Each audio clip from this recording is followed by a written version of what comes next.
There's a conventional wisdom out there that it is a foregone conclusion the 49ers are going to take Mac Jones. What are you hearing and thinking?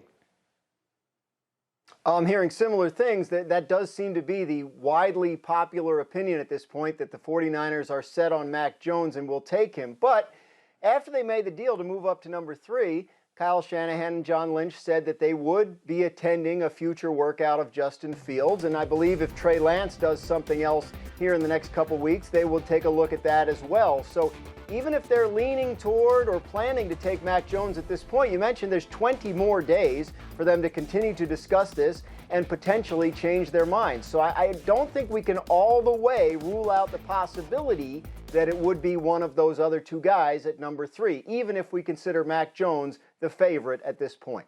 And so, Joey, let me come to you, as I like to consider you the mayor of Columbus, Ohio. And so you've obviously seen every snap that Justin Fields has taken there. If Kyle Shanahan were to call you and say, how would Justin Fields work in the offense I want to run? How good would he be for me over the next 10 years? What would you tell him?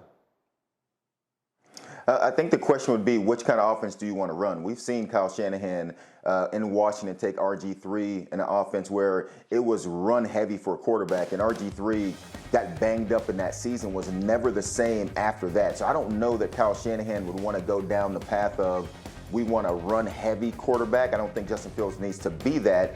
But as everyone talks about his athleticism and what he can do with his feet, boy, that is a shaky ground for Kyle Shanahan to go back down because of the experiment with RG3. Now, that doesn't mean that Justin Fields can't be successful for Kyle Shanahan, because Kyle Shanahan is a terrific coach and Justin Fields is a terrific quarterback that I believe can do anything that they ask him to do.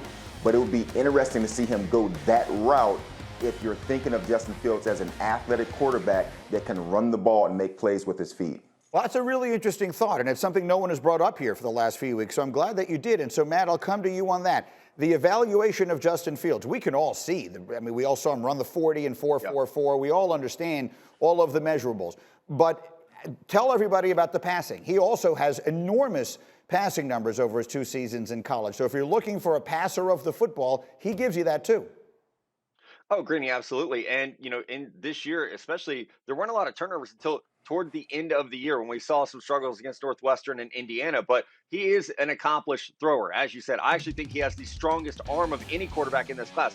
Zach Wilson is more prolific throwing the ball down the field, those YOLO throws we like to talk about. But Justin Fields is an accomplished passer. He can dial up velocity. I call him a drive ball thrower, someone who's going to use his whole body to really dial up those throws. But we saw the pro day. We saw what he did for 2 years in the Big Ten, where he, again, did not lose a game and barely turned the ball over in 2019. So I get what Joey's saying, and that's a great point about this is someone who was burned by RG3.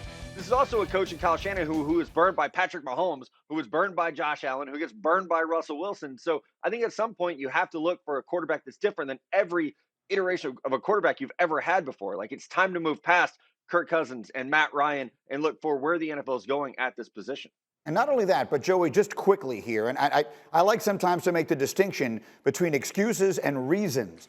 If at times this year Justin Fields didn't look like he was as perfect as you'd want him to be, it's not an excuse, it is a reason to say that team was ravaged by COVID issues as the season went on. Yes, they had problems. They had guys in and out of practice. They had guys in and out of games. They kept having games rescheduled. It's one thing to say you have to rise above that. It's another thing to be reasonable and say those were very, very difficult conditions he was trying to navigate. Yeah, I think when you look at any of these quarterbacks, including Justin Fields, you see some great plays, some great things that they can do, some great talent.